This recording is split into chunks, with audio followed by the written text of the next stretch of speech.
right. You're awake.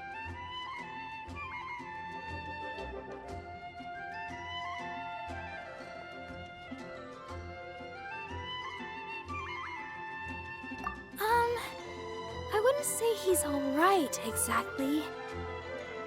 I found you lying unconscious outside the cathedral and used my elemental powers to heal you. That bard awakened first, but strangely, my healing powers had almost no effect on him. This is the first time I've encountered such a patient, but he just said it's completely normal, and then got up and left the cathedral. He left? Already? Where'd he go? The symbol of Mondstadt's hero. That's what he said. I wanted to stop him, but Jean, I mean, Master Jean, said to let him leave. How strange. Paimon remembers Venti healing under that tree before.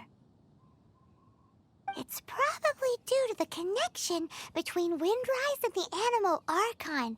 Master Jean has figured it out as well, but we can't tell Barbara.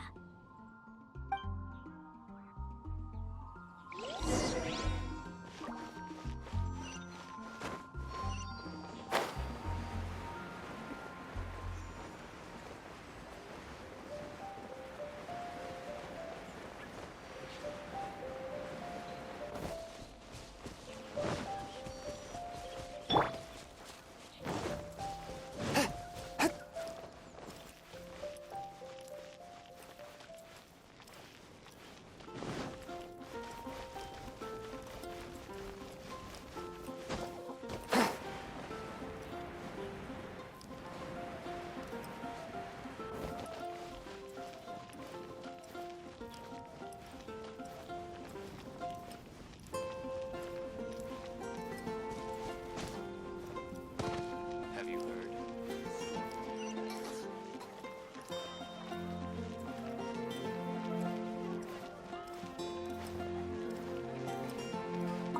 Ad Astra.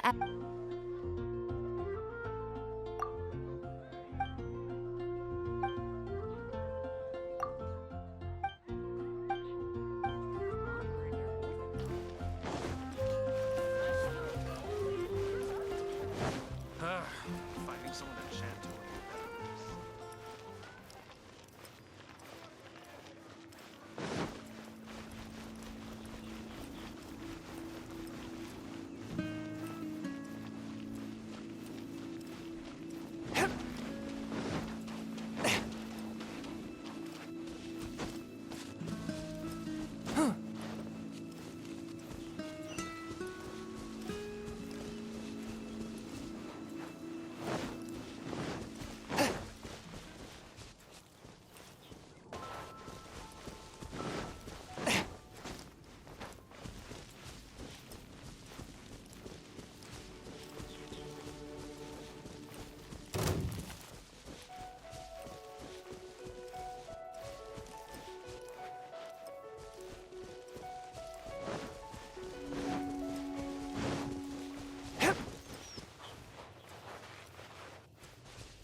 The wind amongst the branches is good.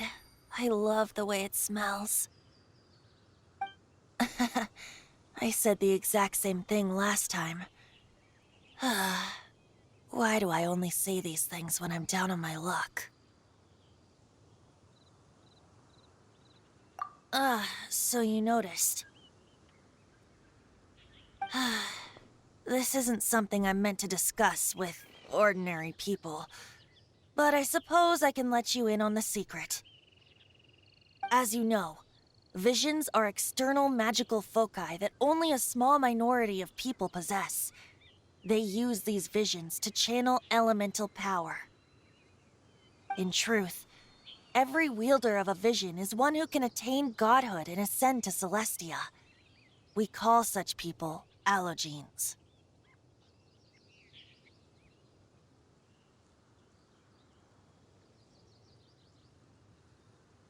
Allogenes? Paimon's never heard of them before. That's because this is a secret that only Archons are privy to. We don't need primitive tools like visions. Instead, each Archon has an internal magical focus that resonates directly with Celestia itself, known as a gnosis. It's just a glowing glass ball I carry around to avoid suspicion.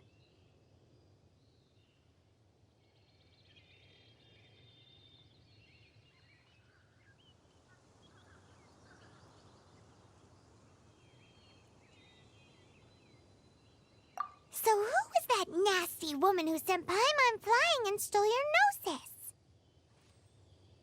Her name is Signora, number 8 of the Harbingers.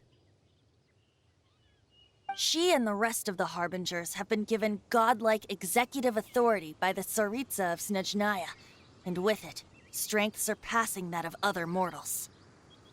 The Tsaritsa of Snezhnaya? Isn't that... Indeed. She is one of the 7, the Tsaritsa who reigns from her winter palace, and the one person that the Fatui Harbingers all answer to. The 7 don't always get along well, but still. I never thought that she would plot to steal another Archon's gnosis. How should I put this? 500 years ago, I knew her well, but I can't say the same is true now. You see, a certain catastrophe happened 500 years ago, and after that, she cut off all ties with me. But we can save discussion of the Cryo-Archon and the Fatui for another day. If you seek the rest of the 7, many difficulties lie ahead of you still. You should head for Mondstadt's neighboring nation of Neue. The Geo-Archon who reigns there, unlike me, administrates his entire region personally. He only descends once every year to give his divine predictions, which set the direction for Neue for the rest of that year.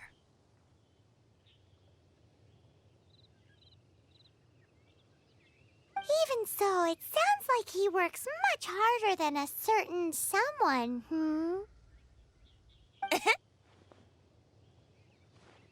In any case, this year's Rite of Descension is soon to begin.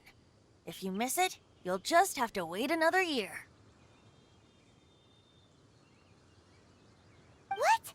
Oh, why didn't you tell us before? Well, then bye! We're going! One moment, Windborn Outlander.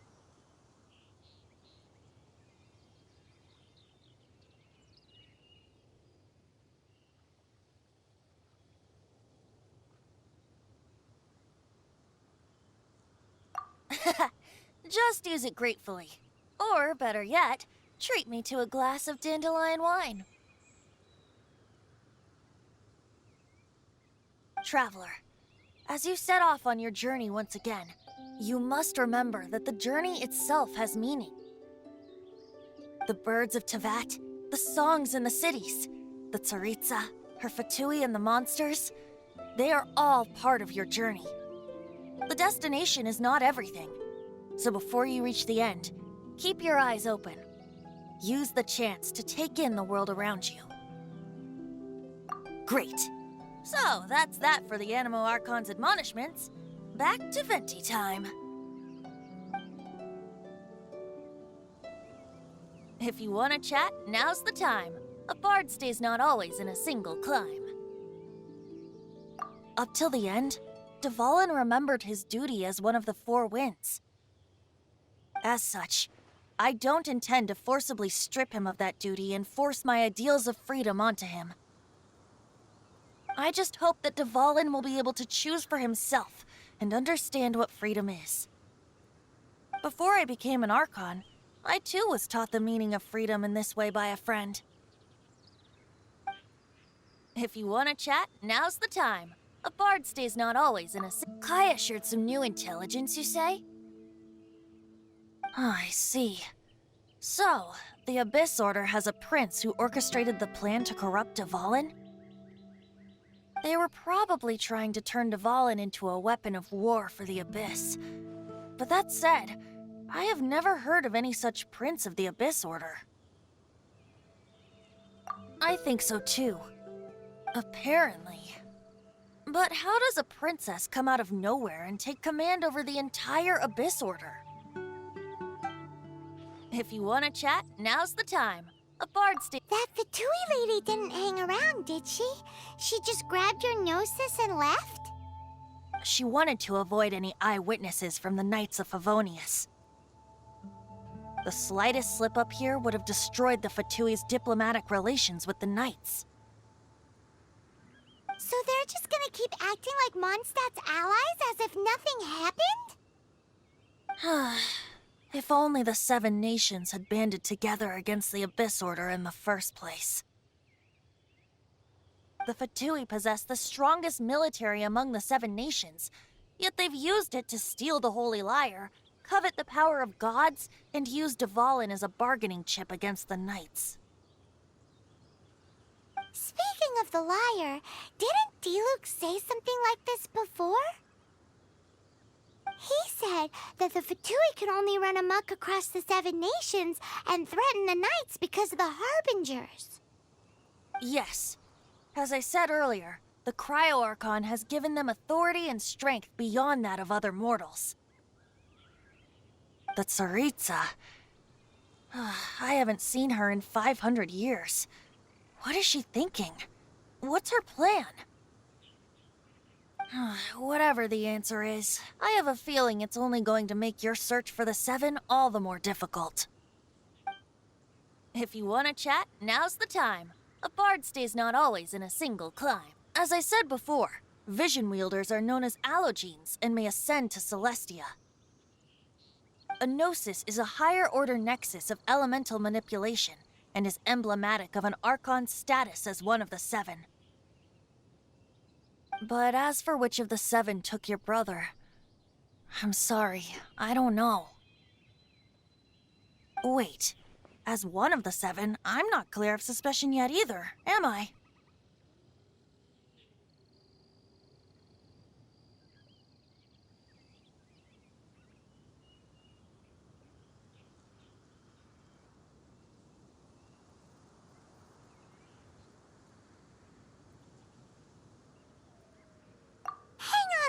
Second, Tone Deaf Bard is just one of Barbados' many incarnations. Who's to say that... We're a great team indeed. Say, once you find your brother, how would you like to become one of the new Four Winds? You don't seem too into it. Hey, Tone Deaf Bard! If being one of the Four Winds means free food, you can consider Paimon.